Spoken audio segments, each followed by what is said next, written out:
తెలంగాణలో పార్లమెంటు ఎన్నికలు సమీపిస్తున్న వేళ రాజకీయ సమీకరణాలు వేగంగా మారుతున్నాయి.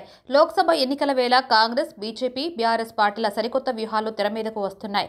ఈ క్రమంలోనే బీఆర్ఎస్ నుంచి ముఖ్య నేతలను తమ వైపు తిప్పుకునేందుకు కాంగ్రెస్ నాయకత్వం పావులు కదుపుతోంది. ఇప్పటికే కొందరు బీఆర్ఎస్ ఎమ్మెల్యేలు సీఎం రేవంత్ను కలవటంపై పార్టీ వర్గాల్లో కొత్త ప్రచారం మొదలైనట్లుగా తెలుస్తుంది.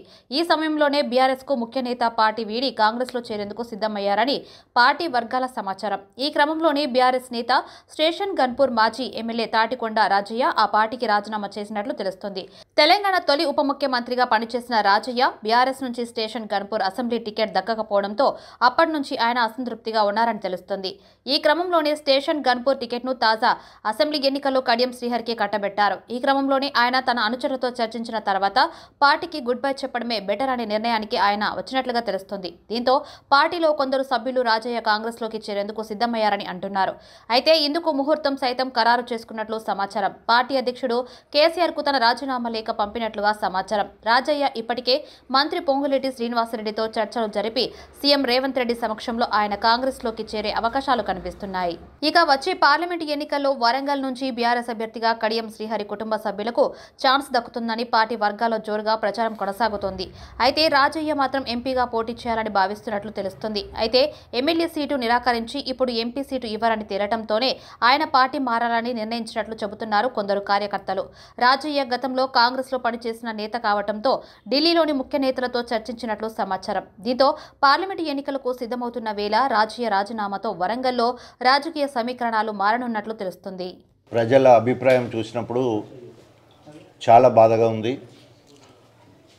6 నెలల నుండి నా జీవితంలో ఎన్నడూ లేని మనోవేదనకు గురయ్యాను.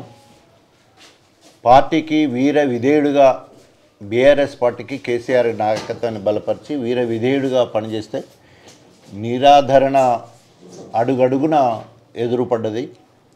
అయినా కూడా కేసీఆర్ గారి ఆదేశాన్ని అనుసరించి గన్పూర్ నియోజకవర్గం, జంగం నియోజకవర్గం 2 నియోజకవర్గాల్లో బీఆర్ఎస్ పార్టీని గెలిపించడం జరిగింది.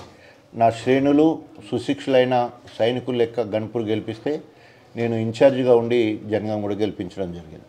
అయినా కూడా అధిష్టానం నుండి ఎలాంటి గుర్తింపు లేదు, ఆదరణ లేదు, కనీసం మాట్లాడిన సందర్భం కూడా లేదు. అదే క్రమంలో ప్రజల్లోకి వెళితే ప్రజల నుండి నిరాదరణ ఎదురవుతుంది.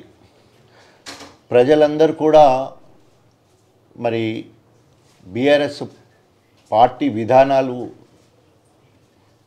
సరిగ్గా లేవని చెప్పేసి ఎండగడుతూ ఉన్నారు. ప్రతిపక్షంగా ఒక బాధ్యతాయుతమైన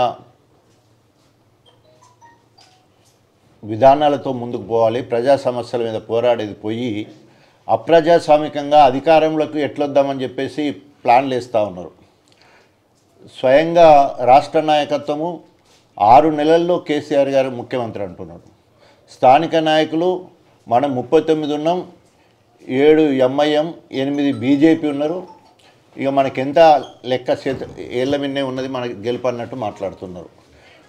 అంటే కనీసము 10 ఏళ్ళు అధికారాన్ని అనుభవించి 10 నెలలు కూడా అధికార పార్టీలో ఉన్న కాంగ్రెస్ను ఒప్పుకోవడం లేదు, సమయం ఇవ్వడం లేదు.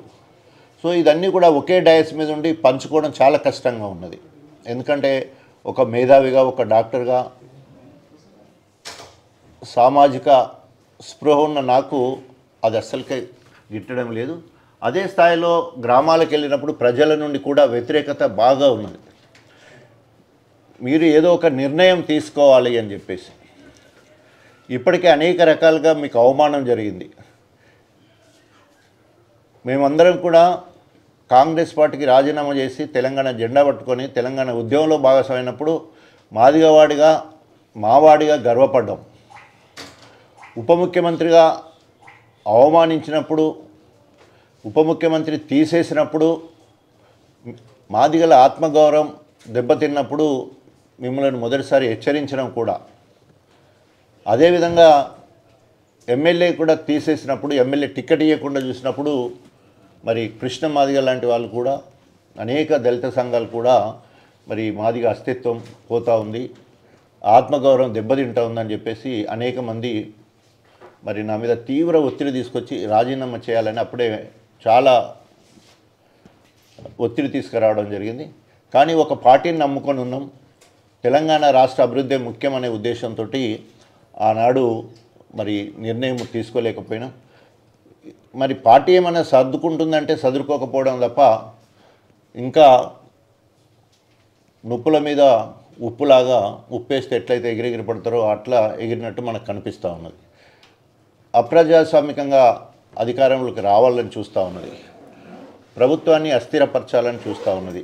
అది నాలాంటి ప్రజాస్వామ్యవాదికి అది గిట్టడం లేదు. అంటే బీఆర్ఎస్ పార్టీ విధి విధానాలు నచ్చడం లేదు. నచ్చని దగ్గర నాకు వ్యక్తిగతంగా నష్టం జరిగినా పర్వాలేదు, కానీ వ్యవస్థకు నష్టం జరగొద్దనే ఉద్దేశంతో మరి ఈరోజు ఒక నిర్ణయం అయితే తీసుకోవడం జరిగింది. అనేక సందర్భాలలో నేను తెలంగాణ రాష్ట్రంలో తిరగడం జరిగింది.